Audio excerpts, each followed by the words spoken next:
कि भारत हकीकतन पाकिस्तान पे हमले की तैयारियां कर रहा है और इस वक्त भारत की तीनों मुसल्लह अफवाज ने बैक वक्त 3 मशकें शुरू कर रखी हैं। गुजरात, सरक्रीक और राजस्थान त्रिशूल नामी मशकें हो रही हैं जिनमें तीनों फोर्सेस के एहलकार शरीक हैं। इंशाल्लाह हम अपनी जिंदगी में मकबूजा कश्मीर को आजाद करवाएंगे।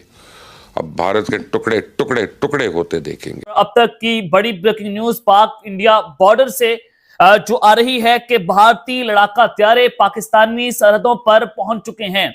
जी हां, इनके जो मैप्स नजर आ रहे हैं, जो सैटेलाइट इमेजेस जारी हुई हैं, उन सैटेलाइट इमेजेस ने यह बता दिया है कि भारत की फिजाइयां इस वक्त फॉरवर्डेड पोजीशंस पर आ गई हैं, यानी कि हमला करने की पोजीशन में भारतीय फिजाइयां आ चुकी है। दोस्तों, इंडिया की जो फौज है वो काफ़ी ज़्यादा प्रिपरेशंस कर रही है। इंडियन फौज इस वक्त आपको पता है बड़ी तैयारी श्यारी करके बैठी हुई है और वो समझ रहे हैं कि हमें पाकिस्तान, अगर हमें हुकूमत ऑर्डर करेगी तो हम जो है वो फुल टाइम पाकिस्तान पे चढ़ाई कर देंगे। That is what they are doing. हो रहा है, भारत इस पे खुशियां मना रहे हैं। तो चाणक्य की औलाद है ना, वो उसी तरह की टैक्टिक्स करेंगे कि दिल ब्रेस यू, आपको मिलेंगे और बैक स्टैप करेंगे आपको।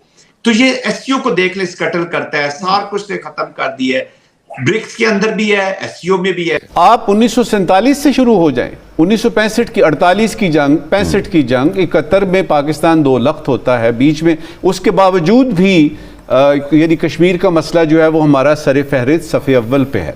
उसके बाद आप 2002 का स्टैंड ऑफ ले लीजिए, उसके बाद कोई चीज़ ले लीजिए, कश्मीर आपको नजर आएगा। ऑपरेशन सिंदूर पॉज हुआ है, ये दोबारा से रिज्यूम होना। देखिए कमर, पाकिस्तान में एक जनरल माइंडसेट पाकिस्तान के सियासतदानों और फौजी क़यादत में भी यही है, 3-4 साल के अरसे के तक कम से कम वो सुकून से बैठेगा। ये बहुत एक फेटल माइंडसेट है। ऑपरेशन सिंदूर का जो पहला हिस्सा था, जो पहला पार्ट था जिसको हम राउंड 1 कहते हैं, उससे पहले भी पाकिस्तान में एक माइंडसेट था कि दोनों एटमी ताकतें हैं और कभी भी कन्वेंशनल जंग नहीं हो सकती। जाहिर है कि एक रिवायती जंग हुई, एक छोटे से मामले को बुनियाद बनाकर 2 एटमी ताकतें आमने सामने आ गई। एक मर्तबा फिर पाकिस्तान के खिलाफ उसी तरह एक बहुत बड़े पैमाने पर रिवायती जंग करेंगे।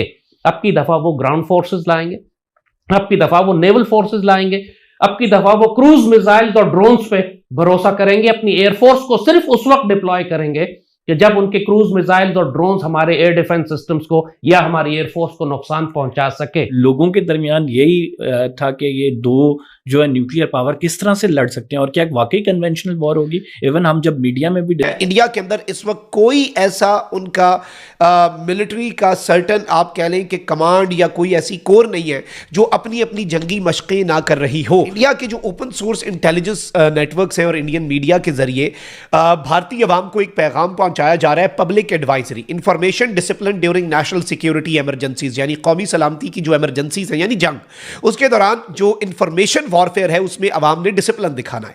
कहते हैं कि अगर कोई हाइटन टेंशन या कॉन्फ्लिक्ट होता है, तमाम इंडियंस जो हैं उन्हें शदीद तरीन कॉशियस रहना होगा सोशल मीडिया पर।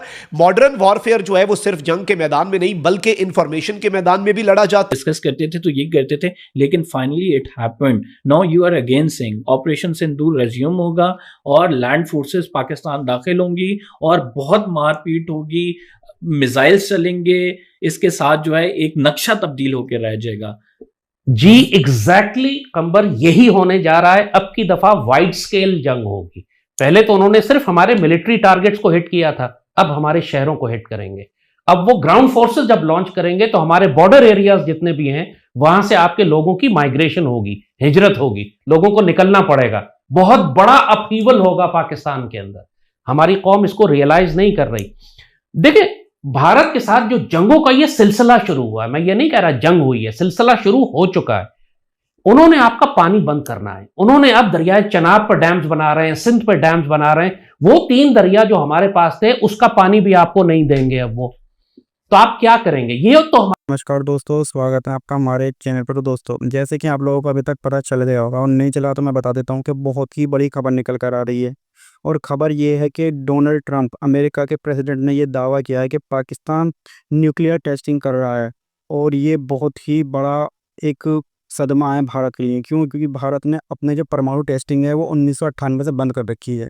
लेकिन अगर पाकिस्तान ये कर रहा है तो हमारे लिए ये चिंता की बात है कि हम अभी तक ऐसे ही क्यों बैठे हैं। हमारी एजेंसी अभी तक क्यों पता नहीं लगा पाए कि पाकिस्तान कब से टेस्टिंग कर रहा है। और ट्रंप ने ये भी बताया है कि जब ऑपरेशन सिंदूर चल रहा था उस वक्त जब अफ़गानिस्तान और पाकिस्तान के बॉर्डर के बीच में जो भूकंप के झटके आ रहे थे वो कुछ और नहीं बल्कि परमाणु टेस्टिंग हो रही थी। और शायद इसी को देखते हुए ट्रंप ने इस वॉर में इंटरवेंशन की थी और ये वॉर रुकवाई थी। ये दोस्तों बहुत ही बड़ी खबर है। क्यों? क्योंकि भारत की एजेंसियां इस बार फिर से फेल हुई हैं। उनको ये जानना चाहिए था कि कैसे एक हमारा पड़ोसी मुल्क टेस्टिंग कर रहा है और हमें पता भी नहीं है, और अगर हमें पता है तो हम उसको क्यों करने दे रहे हैं, हम उसका मुद्दा क्यों यूएन में नहीं उठा रहे, क्यों कहीं भी नहीं उठा रहे। और अब जैसे आप लोग जानते हैं कि अमेरिका भी टेस्टिंग करने की तैयारी कर रहा है, उन्होंने कहा है कि भाई हम भी टेस्टिंग करेंगे। और दोस्तों अब कहीं ना कहीं भारत को भी टेस्टिंग करनी होगी। क्यों? क्योंकि जब हम लोग टेस्टिंग करते हैं तो उससे सिग्नल जाता है कि भाई हमारे पास परमाणु हैं और बहुत अच्छी क्वालिटी के हैं। मतलब कि जो हमारे दुश्मन देश होते हैं उनको ये अंदाज़ा हो जाता है कि भाई भारत के पास परमाणु बम है और बहुत अच्छी क्वालिटी के हैं और हाई क्वालिटी के हैं। और दोस्तों टेस्टिंग से एक फ़ायदा ये भी होता है कि हम नए नए तरह के परमाणु हथियार बना सकते हैं। लाइक जैसा आपने देखा होगा पहले हथियार कुछ और होते थे लेकिन अब कुछ और होते हैं। और जैसे जैसे हम टेस्टिंग करते रहते हैं वैसे वैसे ही इस तरह के परमाणु हथियार बदलते रहते हैं और उनकी जो क्षमता होती है वो बढ़ती रहती है। तो ये पाकिस्तान की अभी एक बहुत ही बुरी खबर है। क्यों? क्योंकि जिस तरीके से पाकिस्तान ने ये सब छुपाया था, वो जो हमारे ट्रम्प भाई साहब उन्होंने सब कुछ बाहर निकल कर रख दिया है। भले ही उन्होंने एक इंटरव्यू में ये कह दिया हो, लेकिन ये कहकर उन्होंने कहीं ना कहीं गलती कर दी है। क्यों? क्योंकि अफ़गानिस्तान के और पाकिस्तान का बॉर्डर है वहाँ पर ये टेस्टिंग कर रहे हैं। और ये टेस्टिंग भी कोई ऐसी नहीं कि ऊपर ही कर रहे हैं, ये टेस्टिंग ज़मीन के अंदर कर रहे हैं, जिससे कि ज़मीन के ऊपर सिर्फ और सिर्फ एक भूकंप के झटके महसूस होते हैं, वो भी हल्के फुल्के, जिससे लोगों को महसूस भी नहीं होता कि अंदर टेस्टिंग हो रही है, ये क्या हो रहा है। शायद इसी वजह से अभी तक इंडियन एजेंसी या भारत सरकार की नज़र में पाकिस्तान नहीं आया था। लेकिन अब जैसे ट्रम्प ने उनका पोल पट्टी खोल दी है तो उसके बाद मैं कह सकता हूँ कि भाई हमारी भारत सरकार भी इस पे एक्शन लेगी। या तो ये मुद्दा यूएन में उठाएगी या फिर अगर मुद्दा यूएन में नहीं भी उठता है तो वो खुद से टेस्टिंग करना स्टार्ट कर देगी, जिससे पाकिस्तान को भी एक सिग्नल जाएगा कि भाई अब इंडिया भी वॉर के लिए प्रिपेयर कर रहा है। क्योंकि दोस्तों आप लोग जानते हैं पाकिस्तान का कोई मकसद सिर्फ एक ही है, उनको सिर्फ और सिर्फ भारत से लड़ना होता है। उनके जो न्यूक्लियर वेपन्स हैं, जो वॉर हेड हैं, कुछ भी मान लो आप, वो सिर्फ और सिर्फ भारत के लिए हैं। ये बात भारत बहुत अच्छे तरीके से जानता है। क्योंकि अफ़गानिस्तान को तो वैसे ही मार कर आ जाते हैं, लेकिन उनके जो न्यूक्लियर वेपन थे वो सिर्फ और सिर्फ इंडिया के लिए हैं। और इंडिया को भी अपने वेपन्स को अपग्रेड करना होगा। हमने 1998 से कोई टेस्ट नहीं किया है, इसलिए हमें अब भारत सरकार से अपील है कि भाई आप भी टेस्टिंग कीजिए, दुनिया को बताइए कि हम भी किसी से पीछे नहीं हैं। अगर Pakistan, China, Russia, north Korea, even America भी टेस्टिंग कर रहा है तो भारत पीछे क्यों रहेगा?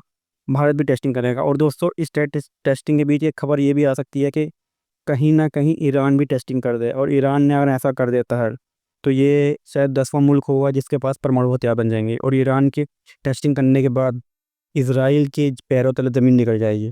मैं इसराइल को सपोर्ट करता हूँ, लेकिन ईरान भाई अगर परमाणु हथियार बना लेता है तो दुनिया का कोई भी वाहिद मुल्क ईरान पर अटैक नहीं कर पाएगा। क्यों?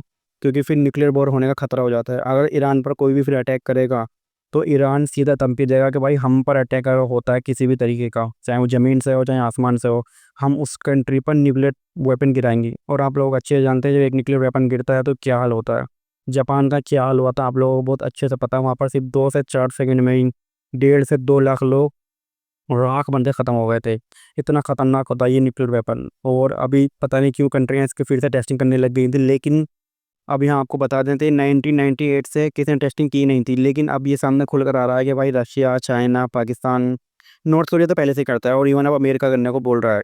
और हमें भी अपनी अमेरिका के पीछे भी चलना चाहिए। हमें भी बोलना चाहिए कि भाई अमेरिका कर रहा है तो हम क्यों नहीं करेंगे, हम भी टेस्टिंग करेंगे और भारत को एक सफल और अच्छा न्यूक्लियर पावर कंट्री बनाएंगे।